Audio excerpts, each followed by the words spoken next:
Hello, this is Paul here, and welcome to a vlog, a video blog. This is Memoir 20, Dialogue as a Skipping Rope, which is a dialogue amongst women as witnessed by silent men. When we dialogue, it's like standing on the side of a long skipping rope that we played with as a child. Two others spin the rope and we rock backwards and forwards in order to get under it and into the rhythm without tripping ourselves up or tangling ourselves in the cord. Once we get into the rhythm of the dialogue, we gain the courage to speak about our comfort with death as if it were a drop of ocean in between time and space. After the words, we feel a resonance, we breathe more deeply, we slow down our thoughts and our emotions. We reflect on having two jobs, mother and manager. We reflect on the energy it takes for us to be a friend, to be a provider, to be a parent. Sometimes it seems as if our life decisions must wait for others to make their decisions on a mortgage, on a job, on the direction of our indebted lives. We ask ourselves, which strands do we really have control over? Which strands are safe? Which of them are dangerous? So we settle on the thought that consciousness is not about being happy.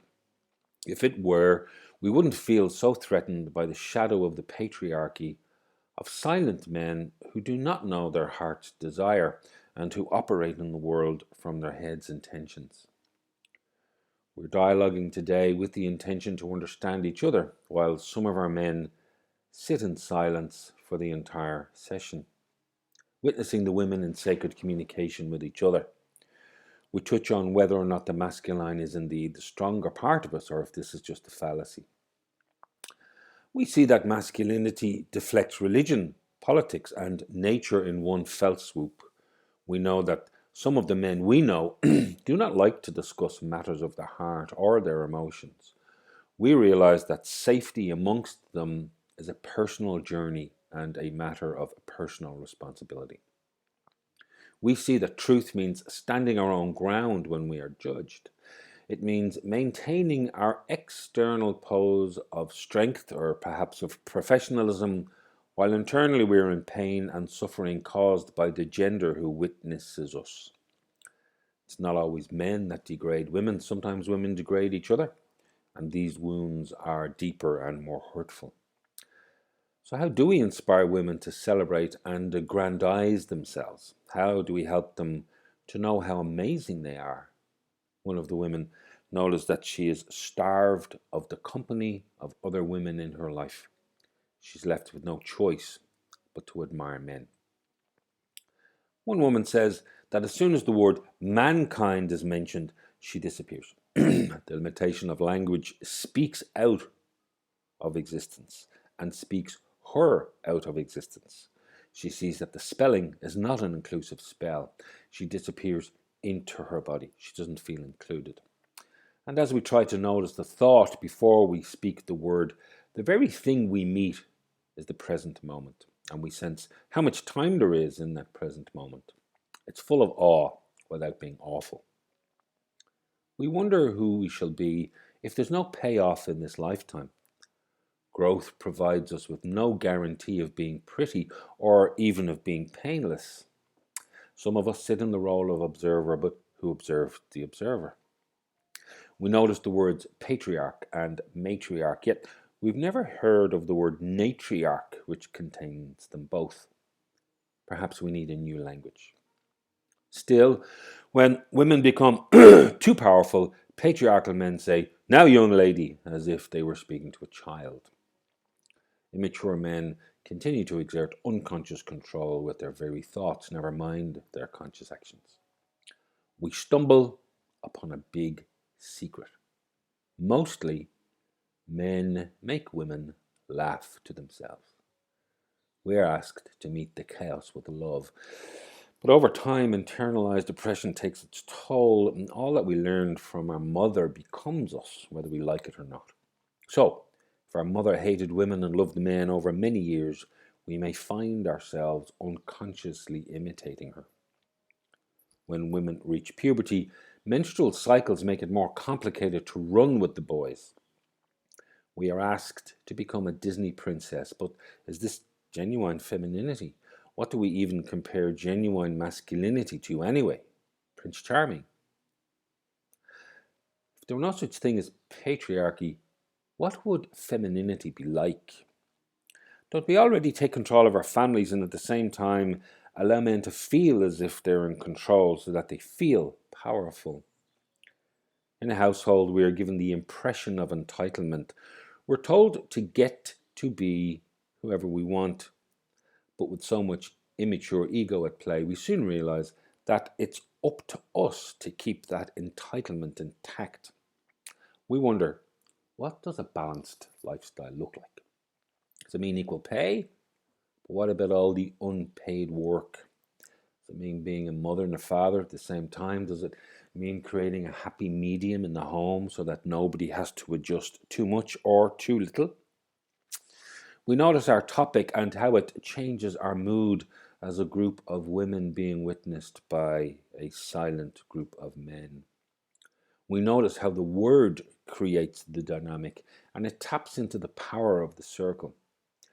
Women may have an inevitable power, yet any kind of oppressor creates a mind-fold manacle at different levels: mental, social, economic, physical, sexual.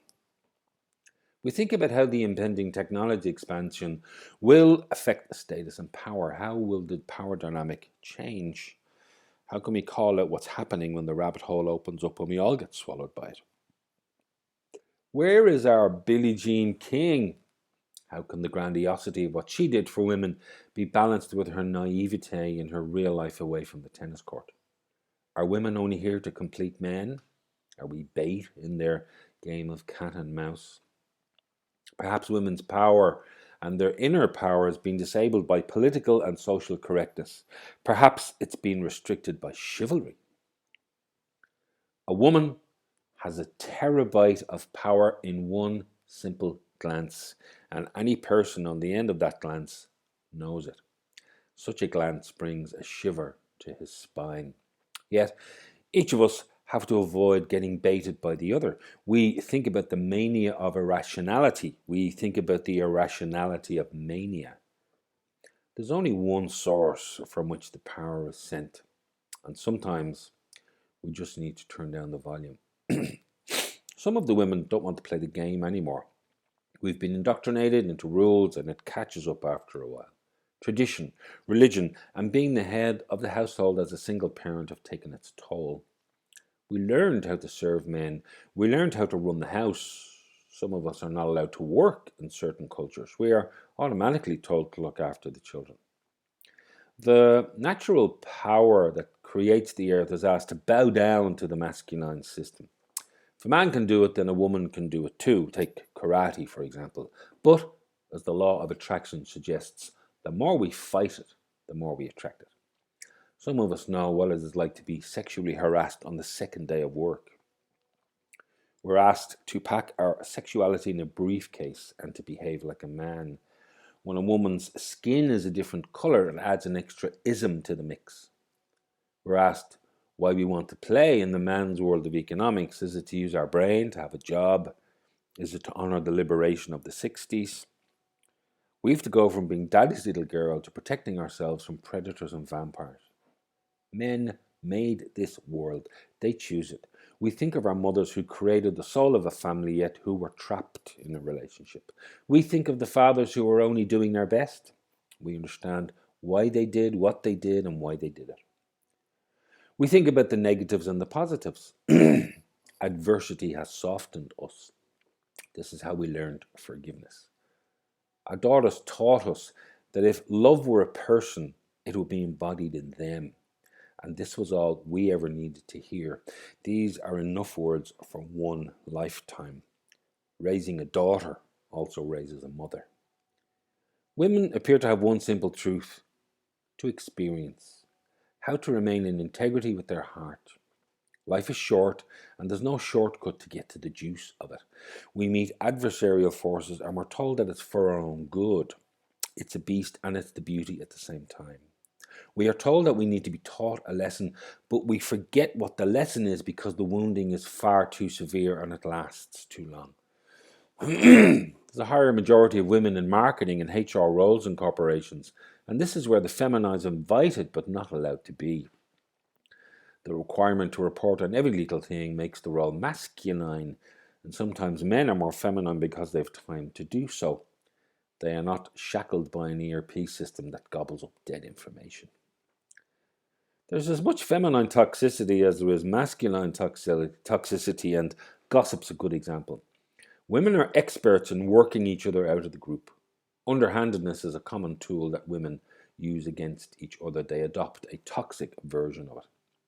Men say that women are a little too emotional, a little too crazy. They're asking for that Goldilocks woman, not too sweet and not too spicy. Yet women want to be seen not to be like this, yet we come from it, we create it, and we live it. One woman speaks about her greatest hurt at the hands of another woman. She'd invested a lot into her role and she learned how to handle the shit, but the onslaught of toxicity was simply too much and her personal information was used to exit her from the system. She felt thrashed at every turn. Her naivete became a dysfunction. She looked through herself and she couldn't handle the bile. She raised it with anger, but she could see how the men didn't want to get involved. They didn't want to deal with the fury of generations. They could feel the contempt, and they knew that being burnt at the stake was a daily reality. Pardon us for bleeding on the earth. We ask how to own our own vengeance. We call in our Scorpio natures, our passion and our discipline. We have to decide to push back what was pushed onto us. Our heads need some data. We want to inflict pain on our sister that hurt us. We want to see it and end it more quickly next time. The poison is bittersweet. We need to be in authority of our own inner responses. Our emotions need dredging. It's like being in front of Schrodinger's cupboard. The plates are all leaning on the glass door, and as soon as the doors open, they'll all crash to the floor. They're all whole and they're broken at the same time. But our rage belongs to the world and not just to women. We need to give it the space to breathe. Well-being depends on fire. It lives in the energy of the system. It lives in the hubris and the blood of the women. The cure is in the woman's blood. We are the Grail. The Catholic Church stole some parts of femininity by dressing up in feminine costumes, and each layer of the clergy had more expensive clothes than the previous layer. Yet, when women meet the priesthood eye to eye, it sets a different tone. The medical system is also very old when there are strict rules and regulations, and a high percentage of the members of the system don't want to change. They avoid variation at all costs. Most male-dominated systems have a short-term vision. Yet, the moment a woman takes off her bra in the corporate environment, her breasts are stared at. Look at my eyes, men are told, and yet they're transfixed. Women win contracts in this way, and men aren't even listening. Women know how to manipulate men when they need to. Do women have to hide their body parts in order not to distract men? What's left? An eye patch? A burqa? If women want to land the spaceship of equality, the container must be big enough for a vortex. Each moment will make them more vulnerable and it fuels the process just to be in it. Joining together, being cohesive, bonding to the collective and to ourselves. All our relations includes the plants and the oceans and the animals and the trees. Where is home exactly? How are our reflections witnessed in ordinary life? Do we suddenly remember that there are men in our circle? We feel for men. It's not easy for them to give up their privileges. But they no longer know what to do. They have to take on our experiences. They have to be more specific. Healing the power divide is not easy. When they try to be more mindful and thoughtful, it's a minefield. So how can they learn more about us? We choose to acknowledge that we may have hurt each other in previous dialogues. When one of you said you loved men, I became angry. I was annoyed that you said it. I've been hating men for a long time, and there's no such thing as a coincidence. Can we have men as best friends without it being sexual? Can there be a soul friend? Can we avoid tarring and feathering them with the same brush? In South Africa, there's a rape every 4 minutes. Violation and hatred are the vibrational frequency. Why can't we just meet as loving souls? No gender, no sexuality, no straight, no gay, not in between. Just a space to share our love, a place to burn our bras. When we do not like the men, we focus on the children. We create heart-centeredness that does not include the men who co-created them. It's only when we love and accept ourselves that such a container is possible. Living for others is a hiding to nothing. Society becomes inauthentic very quickly behind closed doors. The deep conversation at the school gate becomes gossip on the private WhatsApp group. When we live who we are, the tribe arrives. We're a tribe here today, even for a few hours. Most of us have never met in person, and here we are in digital intimacy. Anyone can be here. It's beautiful and coherent. Experiment or not, we are not a coincidence. We are sharing what love we have in the now, in the dialogue. The closer we are, the more alchemy walks among us. We live in this moment to hear our own truth spoken from our lips for the first time. We want to invest in truth, not in corporations. We want to affirm that we stand in alignment. We want to come together when we stray, and we want to do it more quietly. We want to invest in life's experiences without being afraid of walking the streets. If we had 2 moments of bliss in our lifetime, what would we do with them? The tears want to leave our faces. We want to melt the iceberg. It melts inside on our pillows at night. We struggle with communicating who we really are. We're not met. We do not meet each other. We do not feel our feelings. We suppress them with distractions. We become harsh in the face of sensitivity. We see an agenda and we all know what's going on. If we want to be sensitive beings, we need to live on a sensitive planet. And with our move to a purely technology lifestyle, what we read is not what is. We read what we want to read and we miss the nuance. We feel immediate discomfort. We thought that we sorted that shit inside ourselves years ago. It turns out that it's a new level of shit. Even if you want to honor a man, it's difficult to say so in conversation with immature women. There are too many landmarks and mines. Too many women have been hurt by immature men, and they joke about it on the outside and they cry about it on the inside. We need an old type of community, an old energetic space to breathe. If we want to be part of it, we have to create it ourselves. We can mimic Mother Nature, body, children, environment. But we don't know how to integrate it back into the masculine matrix that's been created over tens of thousands of years. So how do we close the door and open a new one at the same time? How do we land this ship? With fluttering hearts, we think that it can work.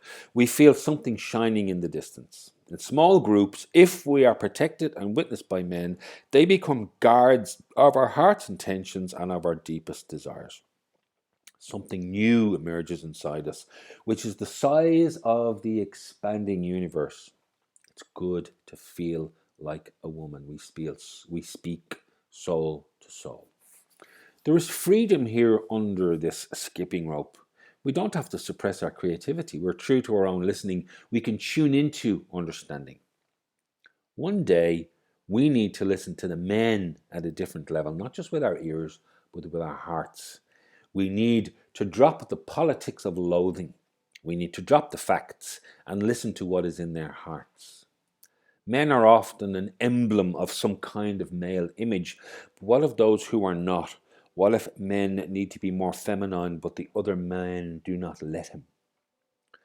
What if the sustainability that they speak of is actually the problem? Sustainability of what?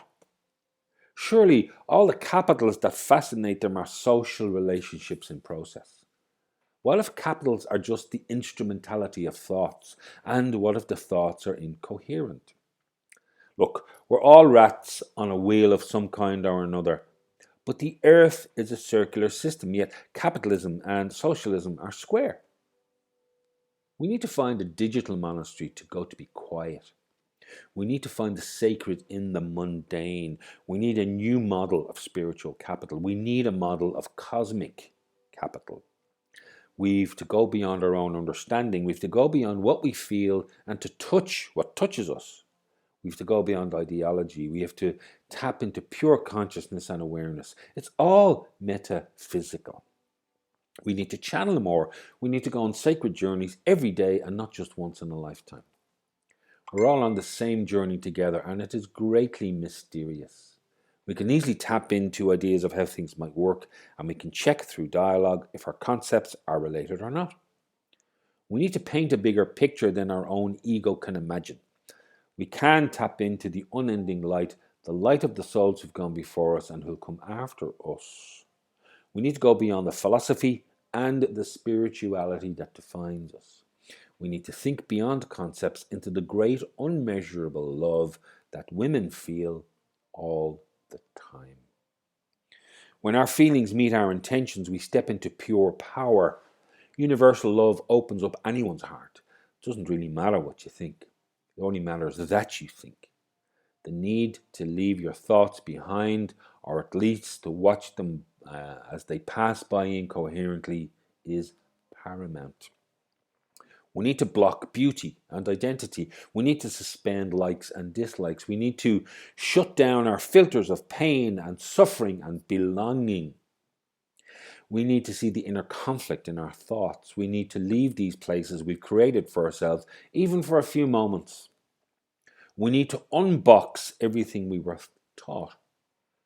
We can put them back in the box later and perhaps rearrange some of them. We need to feel the physiology of the metaphysical. We need to feel shocked and intuitive and horrified and still surrender. We need to go beyond knowledge so that we can know knowing itself. We need to go beyond dogma into gnosis. We need to think aloud in a place where thinking is allowed. We can go from paradigm to paradise. We can perform our own open heart surgery. We can understand more than our brain by holding our thoughts and feelings lightly. The real job at this time is to confront ourselves. We need to confront our own delusions caused by brain damage, and our trauma is brain damage, yet they're all initiations. We can't judge others when we don't judge ourselves. We can stop selling our cleverness, our judgment, our comparison, our divisions and our deficiencies. We can end the need for external validation. We can use our many other intelligences to go beyond by going beneath. We can safely dismantle our ego selves. We can help people replace their fuses with a smaller ampage. We ought to shut down at 2 watts instead of 20 watts. We ought to be able to stop the words flying out of our mouth with rage and simply shut down and get to a safe place. Safe place for our own thoughts and a safe place for others. Too many people have high fuses and they let it stack up for days and for months and for years. And then when it trips, there's a volcano instead of a trickle of tears. We're all here to ground. We can let it arrive gently and carefully. We can float in pure potential all the time. We can maintain our own awareness all the time. We can carry on our mother and father wound with compassion. We can end the hurt for generations in 1 moment. Look, we're all in a huge boat. It's a boat of righteousness and righteousness. There's gold and shadow, there's culture, there's custom, but we're all fighting for what's supposed to be instead of accepting what is. The conflict is within us. We own the greed and the power and the never enough. We have to prove to others that we do not believe about ourselves until they believe it. We have to prove to others what we do not believe about ourselves until they believe it. Did you hear that? We have to prove what it takes to be good enough. We need more collective inquiry. We need to know what we're thinking and feeling in real time. Real time. We need to know what we're seeing and hearing and how we're processing it. We're all tapping into something incredible, yet we limit it by trying to make it credible. We limit it by trying to make it credible. So how can we shift lovingly? How can we be part of a living, loving wave? How can we be part of the ocean of deep potential? We can all smell it. We can see it. It's ever near. And if we stay in one place for long enough, we become the potential itself. We're not waiting for anything or no thing. We are the thing. We can own our deep suffering of waiting, and we can open our hearts to each other. And while that sounds static, it's really ecstatic. Imagine hearts communicating as well as brains communicating. We can hear the ecstasy. We can feel the movement in our hearts, no matter how clever we are in our brain. Our heart frequency is a different kind of thinking. What if we work on our heart and our feelings for 1,000 years? Instead of being exposed to the brain, we could be exposed to the heart. And in this place, there'd be less words and our shifts and movements would be recalibrated. We would all feel the internal suffering and love anyway. Whatever the noise inside, we're all trying to make heart connections. We are all kinds of beings here on earth. We all have different resonances, yet we have similar frequencies. We are a grounded form of light. We are unfolding truth. We are coming and going with no force. We are an acceptance of our own resonance. We are the infinite potential. We are in the explicate and we are in the implicate. We are beyond thoughts. We're not seeking. We're allowing. There's no entitlement in the universe when it unfolds. It takes its own journey and it deeply resonates as it lands within us. Our dialogue ends in silence.